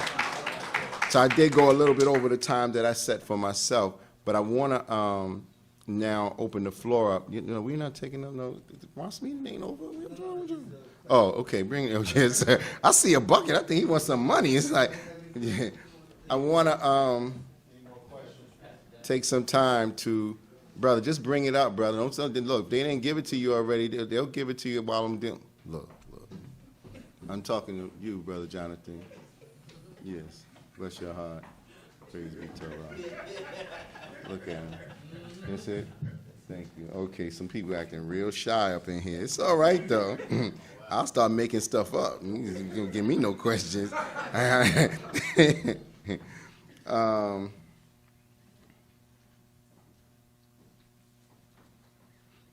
the Honorable Elijah Muhammad teach the black man about how to relate to the black woman during menopause transition? Are there any, I'm sorry, I was trying to read it to myself, but let me just read it out loud, because I'm trying to make out the handwriting as I'm reading it. Does the Honorable Elijah Muhammad teach the black man about how to relate to the black woman during menopause transition? Are there any information for the man or the men of NOI for this part of the relationship and its development? I don't know. No, I don't. I don't know of anything where the Honorable Elijah Muhammad has taught on it, and in terms of dealing with something as far as any information for the men of the Nation of Islam, I haven't received anything. Now, I don't know, the protocol department might have some information, but no. But let me say this. At the base of it is dealing with the nature of the female. So when our wives start going through the menopause, then what are we supposed to do? We're supposed to go get a book or something and start researching on menopause. Everything, it's just like we have the teachings, right? We have the lessons. What's in the lessons, you still have to research to stretch and parse what's in between. Is that right? Yes, sir. So if your queen is going through it, menopause, then the best thing to do is to be able to get an understanding on it so you can be more patient with the process and dealing with things and go read up on it. Well, I don't trust what the white man said. Man, you better go pick up a book and read something, because we have the knowledge of God, so we can read. We should know how to differentiate between the fluff that white people are putting in their writings versus what it is that we're trying to pluck out to get understanding on how to be patient with the process. Now, there may be some things out there in the Nation of Islam, I just never seen it, and I see my sister first officer back there like, no, there isn't. So, yeah. So, sister said, put on a sweater. So for whoever was asking that question, you know, that's what it comes down to. You know what I mean? Because, and then I've heard Brother Jabril say some things, but I'm not even going to repeat it because I didn't study it. You know what I mean? We are gods. There is something that will allow us to eventually get to a point where we figure out how to even overcome that. You know what I mean? But we ain't there yet, so we got to deal with it. Is that right? You know, and I'll say it from this aspect, and why I'm to give credence to why I'm saying what I'm saying. I heard Brother Jabril make this statement, and it just blew me out, and it was just so simple and made so much sense. And it wasn't about menopause, of course. He said, you know, some of you may be sitting here saying that, you know, you can't have children because you went through some scenario where certain organs were removed from your body. He said, if the white man removed it, God has a way of putting it back. I said, you know what? He's right. Because the white man is studying God. That's how he's developing. He's the first one to bear witness that God is, you know, a man, that God is live. So if he comes up with an understanding on how to remove certain organs, where did he learn it from? That man was in a cave. He's learning it from what God has put out here through the original people. So now if he learned how to remove it and God permits him to remove it, God got a way to put it back with another scientist. They may not be right here in America. They might be in India somewhere. But the point that he was making was, if they know how to remove it, God has already produced a place and people that know how to put it back. So stop thinking that it's over for you. That was the point he was getting at. Because what you tell yourself does more damage to you because your brain is giving power to that. I was like, that was just a simple, common knowledge, but it just made so much sense. You know what I mean? So how long should courtship be? Oh, my God. I know one thing. I was always taught it's 3 months, no more than 6. You know? And so it shouldn't be a year. It shouldn't be 2 years. No, that's investigation kind of stuff right there. Is that right? And I know that, once again, getting back into some of the colloquial stuff, Brother Kamal, from on, you know, like how long, I mean, you know, courtship. I know when I first heard about all the standards of courtship, I was like, whoa, okay, I got to adjust to that. You know, how y'all going to do that? I was married when I heard it, so I was like, man, I'm glad I ain't got to go through that. Because we've come out of that world. Right. And in the world, it's been nothing but sin and iniquity. You know, and because it's been sin and iniquity, we are like, you know, it just seems uncommon to do it God's way. But if we're striving to submit our will to do the will of God, then that which seems uncommon, we start adjusting ourselves to based off of what I was saying earlier, our faith in Allah. Not so much of my faith in the courtship person that I'm courting, my faith in Allah and the process. Now, if I lend myself, let's see how this works out. I can't lend myself to it with a plan B. Yeah, all right, we'll see how long this goes because I got something else in mind just in case, because I already know. I saw something I ain't know. No, that's not going to work. Right. But we even got to fight against those kind of thoughts because we're still striving to come into the light. Is that right? Is that you with that microphone? No. I don't know. I'm looking at you. You're looking at me, looking at sound people. I looked at him. Now I'm looking at you. Okay. So when it comes down to dealing with striving to fight against certain things in our own mind of darkness. Remember, and I've heard the minister say this, and we're a nation of Islam. We're coming out of the darkness into the light. Is that right? So when we look at our flag that is dealing with the sun, moon, and stars, it's a reason why the moon, I'm doing it the other way, it's on the right side. Right. I just put it to the left. On the right side instead of on the left because it's the beginning of a new stage of Islam. Right.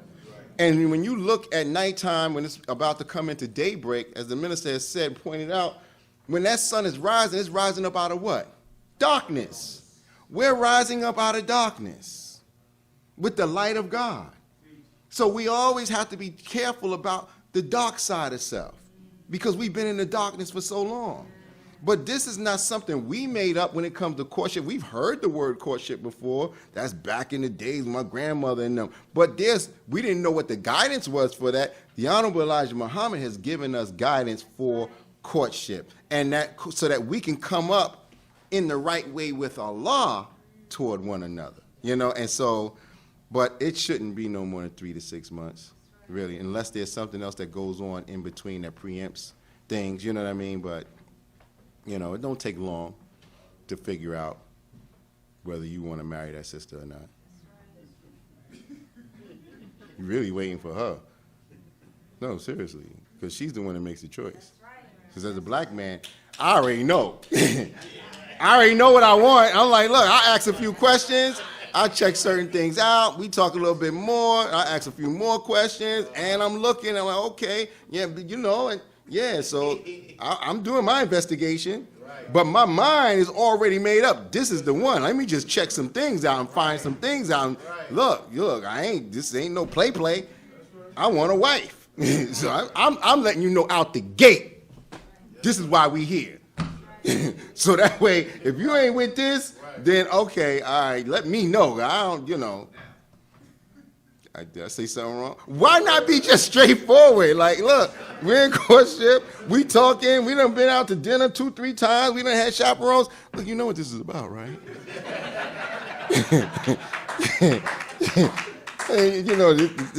I'm looking for a wife, and I'm seeing you, and yeah, I'm putting it all out on the table, all the cards on the deck. What? Ask me something. Okay. So, brothers and sisters, as I said, I don't know if I said it earlier, I'm looking to do this again next week, and then all praise is due to Allah, and then in December, 2 weeks in December, we'll do it again, and then inshallah in January, and then we may take a pause, but I think it will gain momentum as we go along, in regards to dealing with that. And then at certain points, we may show clips of Minister Farrakhan and so forth, and we'll have a panel, you know what I mean? But we're just in the beginning stages of it all. However, there are instances among us where we're dealing with drama, blended families, and us not getting along, which in my understanding, when it comes down to the teachings of Honorable Elijah Muhammad, we all play a role in that. And so this comes back down to somewhat of dealing with certain scenarios that play out in improper relationships. Now, you have some people who have grown up, whereas in their family structure, the mother and father, end up breaking off. There were siblings there, and then moms end up marrying someone else, and then he's producing children through that mother, and you're growing up, but you're feeling that you're not getting the same kind of love because your father ain't coming around. But now here's the so-called stepfather that he's showing you love, but he's showing more love to his own children. And then behind their back, there's some bitter rivalry with you and the stepbrother or the stepsister. Now, if you're growing up like that, that plays into, if it comes into your life. With you having other children and you meeting a woman that got children because your first relationship didn't work out, and then y'all getting together and it's like, what? That bitterness, that rivalry. It may be there, not on the surface, but underneath. There's a spirit of it. And so the family's not really blending the way it should blend. What the minister has said that got me in terms of dealing with that is concerned, and this was years ago, if I'm looking at the black man and the black woman as flesh of my flesh, bone of my bone, that when I see my brother, that's my brother. When I see my sister, that's my, it doesn't matter whether we don't have the same fathers. We both come from Allah, and we both have been brought over here through the slave trade, through our ancestors. Then I'm going to treat your child like it's my child. You see what I'm saying? Your daughter is my niece. Your son is my nephew. I'm not looking at, well, that ain't my child. I don't want her mother coming in. No. No, but I can be respectful and even tone with it, but at the same time, so that if we're in a relationship, then I already know.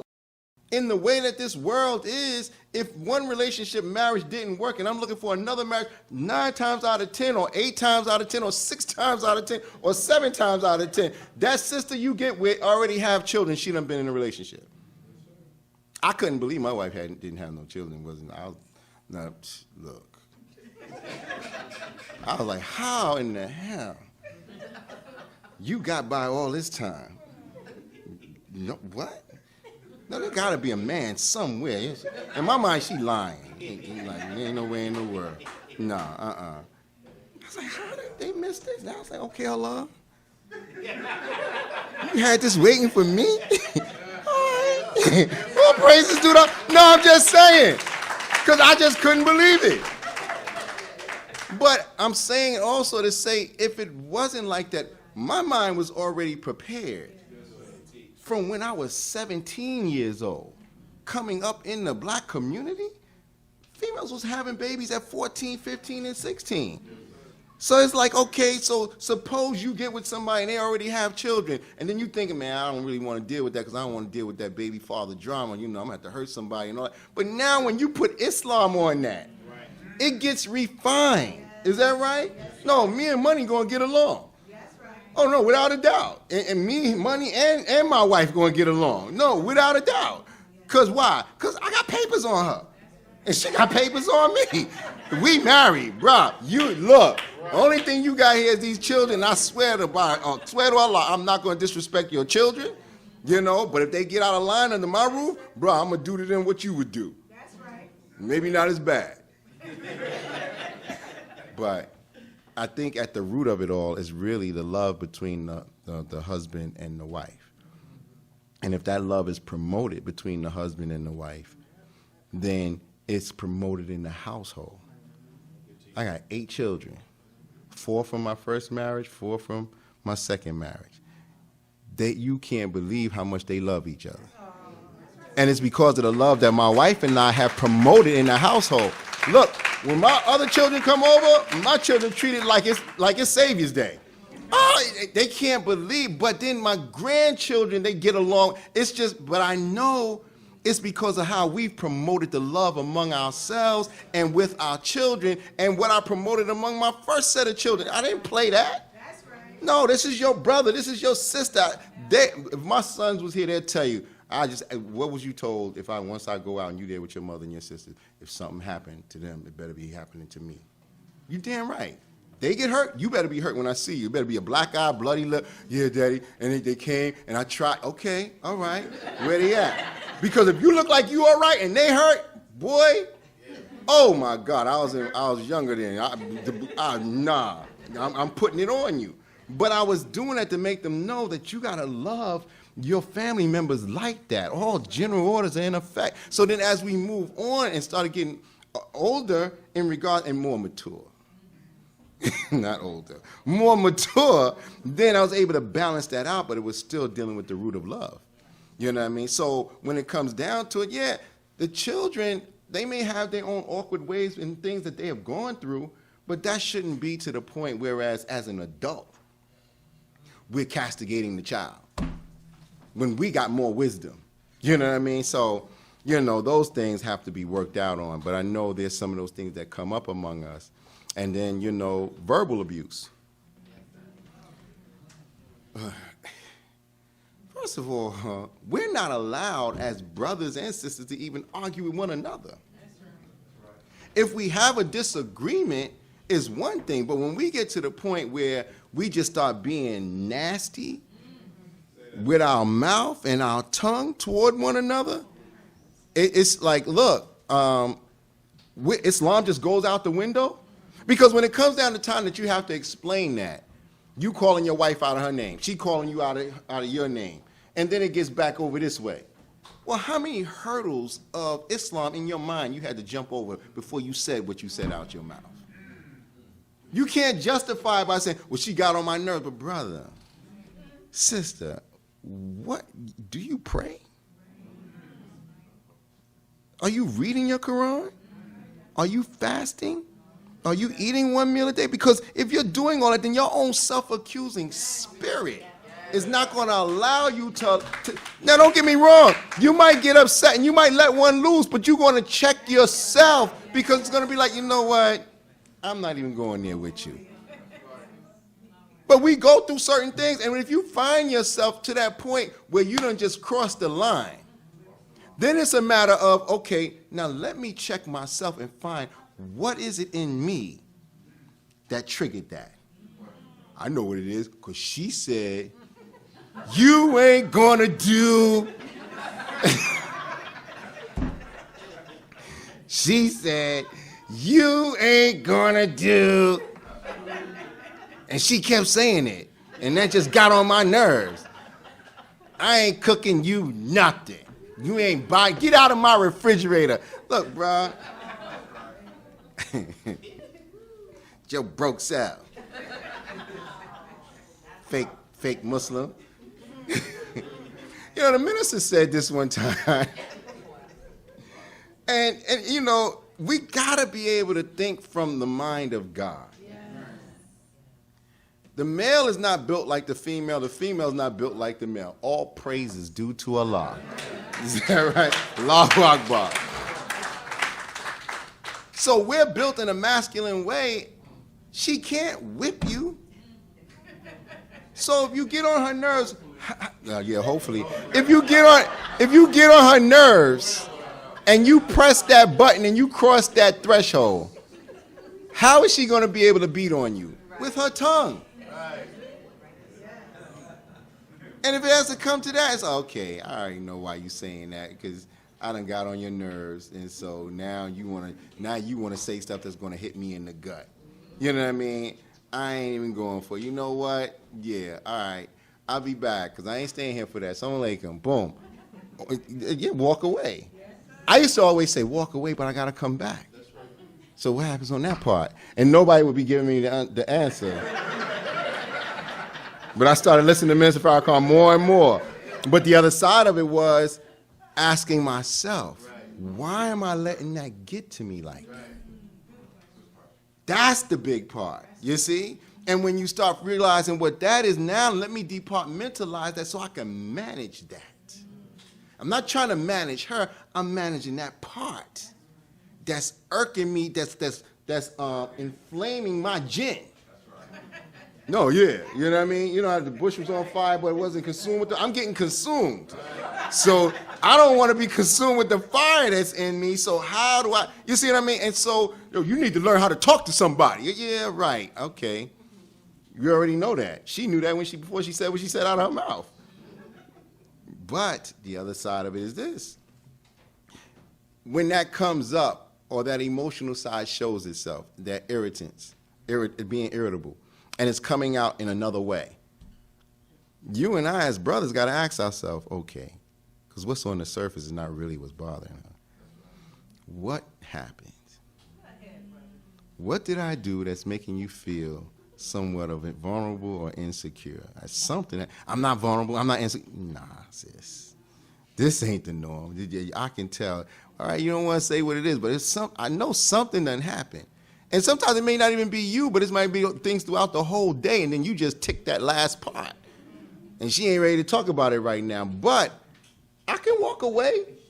All right, you know what? I'm going to leave it alone. No, don't go nowhere. No, I'm going somewhere. Oh, hell no. I'm going to start running in a minute because cooler heads got to prevail. But when it gets to the point whereas you MF this, you be that, and we Muslims? You be, you that. Man, look. Now that right there it's even if the brother or the sister was wrong, that they didn't make you say what you said. Because before you can say what you said, you had to think about it. Thoughts are things, is that right? They don't just blurt out. And you went, where did that come from? No, you thought of that word and then you said that word. Is that right? And so, no. Am I saying something wrong? Because we ain't got no more questions, so I'm going to just go freestyle on you right now for a few minutes. we're in the process of resurrection. And if we're not going to analyze ourselves and examine ourselves and correct ourselves, it's not for me to correct my wife. I need to correct myself. And if I'm correcting myself and then moving a certain way, then what I say to my wife at those moments when she may be wrong or offbeat, then it's going to come a different way. It's not going to come with vitriol. It's going to come a different way. Now, it's a difference between being upset versus being mad. Dogs get mad. Start foaming at the mouth and everything else like that. So we going to be mad dogs? Mad dog? Or we just be upset or frustrated? And certain words, we take out of our vocabulary. Is that right? Because language is everything. Well, I'm just mad. I'm just so angry. No, I'm frustrated. I'm upset. I just need a moment. See, this is anger management. What we tell ourselves and what we say out of our mouth allows us to be able to change how we're thinking about it. But if it's like, man, you done pissed me off. I swear for God, if you don't get out of this house right now, nigga, I ain't calling no FOI. I got something for you.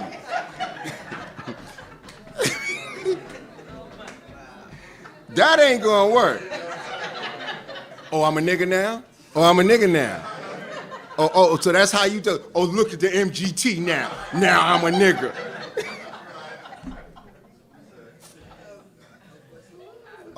I thought you was signaling me. You got a question? Yes, sir, Brother Harold.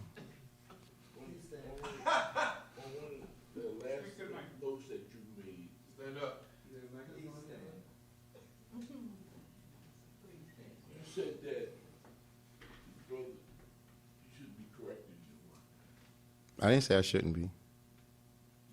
No. Yeah.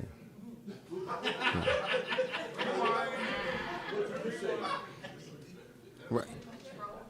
No. I was saying before I get to go to try to correct her, I need to check myself. You see? And so now when it comes down to a correction, it has to come a certain way. You know what I mean? And so, yeah, because we're in the house of correction. This is the house of corrections. Oh, yes. Yes. Oh, yes. Yes. Yes. Yeah, yes. Yes. It's funny because we have these moments, my wife and I, where you ever see that commercial where they, I forgot how it goes. The person is saying something and then it's almost like a contradiction. They say, oh, touche. And then we'd be like, hi, touche. So me and my wife have that kind of thing going on in the house. Like if she done told me something and I was against it, and then she uses a contradiction of something I said earlier that matches up, it'll be like, oh, okay, hi, touche. So we were putting up those bling cameras, right? And I put up the cameras and whatnot. And so she said to me about maybe 3 weeks later, we need a camera that points right out to the street. I'm like, man, we don't need no camera pointing out to the street. I think it was the same day, right? That night, the neighbor's car windows got busted all out. Yes, hi, touche. We got back, we called the neighbor and everything, and we talked to them about everything, all that, and then when we got back in the car together, she said, so you see why I said we needed a camera pointing out to the street? That was a correction. I didn't get in my feelings. She was right. You know why that camera didn't go up? I didn't feel like doing it. Confession is good for the soul. You know how we are as brothers? It'd be like, look, one more thing to do? Oh, come on. No, I don't know. I done did all that. Look, now you thinking about the street? I knew it needed to be done.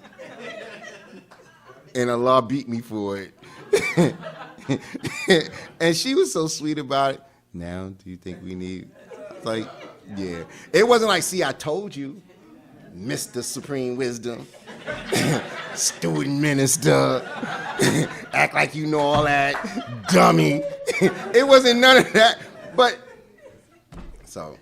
yes, we all are in the house of correction, and we're not above being questioned. Is that right? Okay, all praises due to Allah. So, brothers and sisters, this is not just for us. It's for visitors and guests too, all right? So I'm pretty sure we have family members that are, young in their 20s and 30s that have girlfriends and whatnot. They can come. That's right. We shouldn't have no girlfriends or boyfriends, but people that you know, because I tell you, anytime you start talking to male or female about proper relationships, their ears perk up. Because no one is giving proper guidance, and so unless they're in the church or in the mosque, and oftentimes you ain't even finding the ministers and pastors really dealing with that kind of, dialogue, which is necessary. So, inshallah, as we have this meeting again next Wednesday, let's try to get some more of our people out. And get more believers out because, and don't be afraid to put down something. I don't know whose handwriting is what. I don't know who wrote these two because I'm not sitting there saying, oh, I know whose handwriting this is. No, it's not like that. And once again, I say nothing is off limits. How many of you are glad that you came out tonight? All praises due to Allah. Give yourselves a round of applause. I thank you for supporting and being here with us by your attendance. How many of you think this is the truth and good for us as a people? By a show of hands. Okay, all right. Those who didn't raise their hand, you didn't ask no questions, so I don't know why you. All right, but I'm just trying to, no. But all praises due to Allah, because the truth is independent of itself. Is that right? That's right. And there's so much more notes and information to pull from by the grace of Allah, and we will be pulling from that. And so what we want to do now, we're going to close this part of the meeting. And we'll take up some charity, but you don't even have to get up, Brother Jonathan. I was going to have you do it, but I'm already here. There's no need in that. Inshallah, Friday, we're dealing with, now, come on now, we ain't into Thanksgiving, right? Now, I'm not saying that, because I know some of you may be going to family's house tomorrow and whatnot. Go. That's right. I'm not saying you can't go, but I just want to see you Friday for a study group. And then see you back on Sunday. So if you're going to family's house on Thursday or going to family's house on Saturday, remember, your family should know that you don't eat pork, and they shouldn't be cutting food with the same knife they cutting the ham with, and don't put the ham close to the turkey, because the ham juice may jump up on the turkey, and don't be up in there talking about, we ain't land on Plymouth Rock landed on us, then you don't need to be there. But if this is the only time that you can get with family members that you haven't seen in a long time, then go and enjoy your family. And be with them and then come on home. Don't allow yourself to get caught up in like, oh, girl, I remember when you used to, come on, do it again for me, sweetheart. Come, Aunt Bunny, you remember when she used to? No. Shutting all that down. Y'all know I'm a Muslim. Now, if your family don't know that you're a Muslim, that's an improper relationship. That's improper male-female relationship.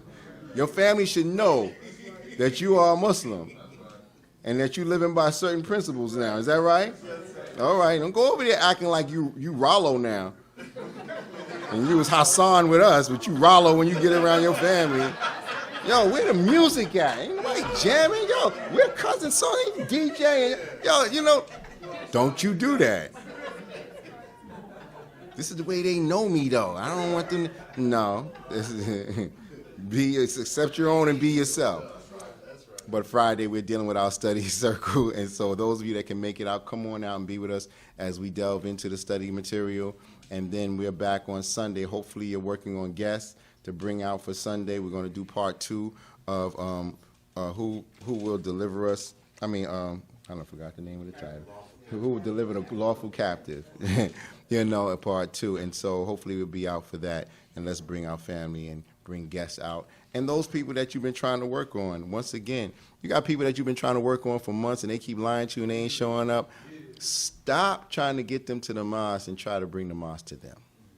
So, how about we meet up over here You know what I mean? And I know, Brother James, you was working on that, and then we slipped and dropped the ball on it, but we still can make it happen. We trying to, we was looking at?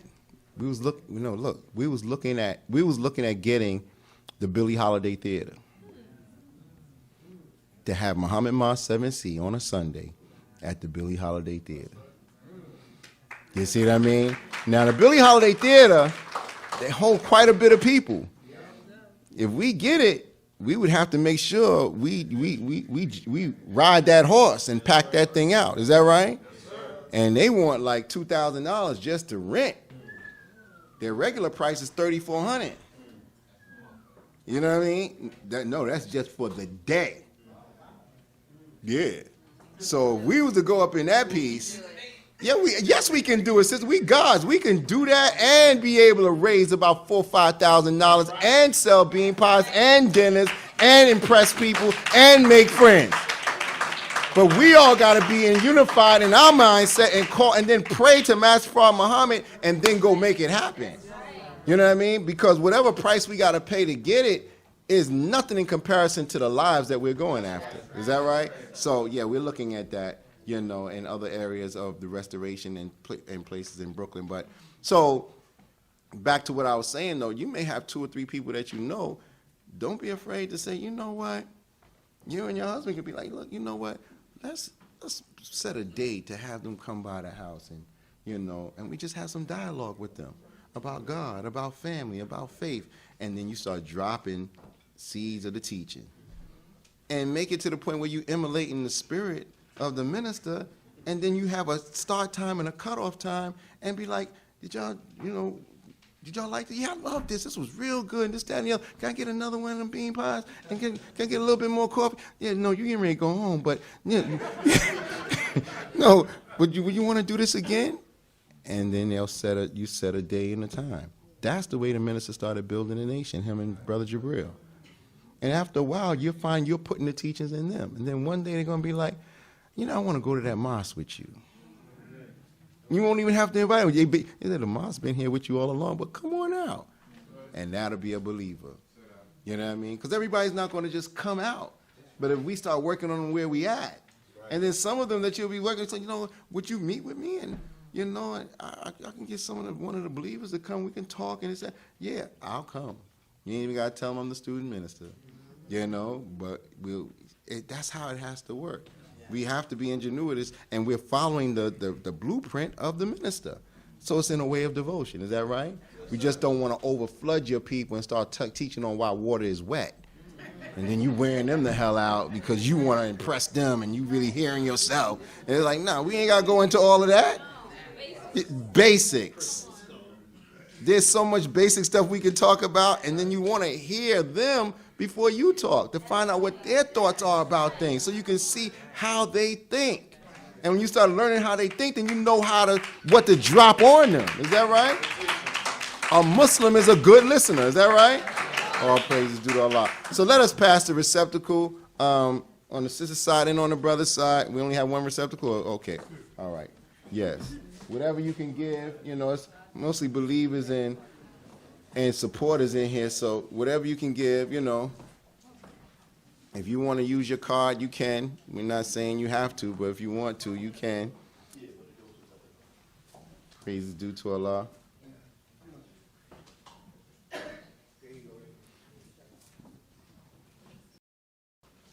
The latest edition of the Final Call is here. I don't know. He took it with him. All right, Brother Michael. Yes, all praises due to Allah. And make sure you get your latest edition, Cultural Survival of the Original Family. Praise be to Allah. The Rise of the Indigenous Peoples is the article by the minister in the centerfold. So let's get our Final Call, support our Final Call. And we should be reading it. Is that right?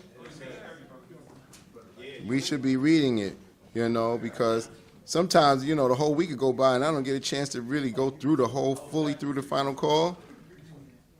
Oh, a day of atonement and unity in the community.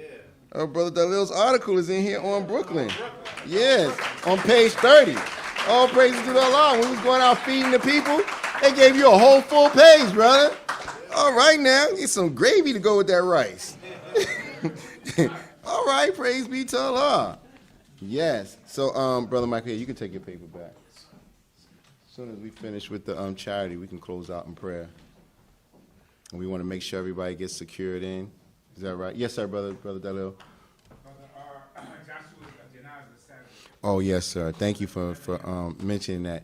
Brother Joshua Farrakhan, who recently transitioned, Minister Farrakhan's, was he the eldest or the second eldest? Second eldest of the boys transition. His janazah service will be Saturday. Inshallah, I plan to be there, all depending on everything goes right with these flights, because a lot of people are traveling, but I plan to be there, and they're having also the viewing is on Friday, but the service is on Saturday in Chicago at Mosque Mariam. The viewing is at another location in Chicago. And then with our brother, may Allah be pleased with Brother Joshua, and may Allah be pleased with our brother Vincent 3X, who transitioned 2 days ago. It's been 2 days now, right? And his service, we don't have the dates on that yet. There's still some tentative dates being looked at, but there'll be a janazah service for him either at the end of this month or somewhere in the first week of December. But we'll keep you all posted where that is concerned. We've been working with the family. Brother Paul's been very instrumental in dealing with them. And, after what we went through with COVID and so many deaths that was among us, it's just like, it's been like Brother Paul and some of us just become experts now on how to walk families through, that transitional point where they got to deal with the funeral homes and, monies that got to be paid out and so forth. So, Brother Paul's the expert now. I've learned through him, but even just dealing with it, we've been able to help a number of families in terms of dealing with that. And so, your brother Vincent had a big family, and we're trying to work with them right now. They're very much wanting to make sure that he's respected and gets a Muslim service. So that's a plus, because sometimes families, they'll do their own thing. All praises due to Allah. All praises due to Allah. You have some families, they'll be like, we're going to do it our way and this, that, and the other. And I heard the times when that happened, it'll get us upset. But I remember Brother Student Minister Kadir telling me one time, he said, brother, what Minister Farrakhan told me in times like that, he said, brother, just let it go. He said, we had them in life, they got them in death. Leave it alone. And that was soothing, because, you start getting real upset when you see they want to do it a certain way, but the family has the right, you know what I mean, and we don't. But in this sense, they definitely want to respect what he was all about, where his Islam was concerned, and that's a blessing. And, and at times people may get, you may find them changing over and coming into the mosque behind that. You know what I mean? Because Allah raises the dead from the living and the living from the dead. Is that right? All praise due to Allah. So, brothers and sisters, I want to thank you for the charity that you gave, but most of all, your time and your attendance. Let us rise for our closing prayer. In the manner in which we are taught, our hands outstretched, heads slightly bowed, or you may pray in whichever manner is comfortable to you. Please follow me silently. I seek refuge in Allah from the accursed Satan. In the name of Allah, the Beneficent, the Merciful, all praises are due to Allah, the Lord of all the worlds, the Beneficent, the Most Merciful, Master of the day of judgment in which we now live. Thee alone do we worship, thine aid do we seek. O Allah, guide us along the right path, the path of those upon whom thou hast bestowed favors, and not the path of those upon whom thy wrath is brought down, nor of those who go astray after they have heard thy teaching. Say, He, Allah, is one. Allah is He upon whom we all depend. He begets not, nor is He begotten, and I say there is none like Him. Ameen. Brothers and sisters, please remember, do unto others as you'd have others do unto you. Want for your brother and sister that which you want for yourself. Remember, we're never to be the aggressor, but if someone aggresses upon us, we have the God-given right to fight with those who fight with us. May Allah bless you all to get in safely. Assalamu alaikum.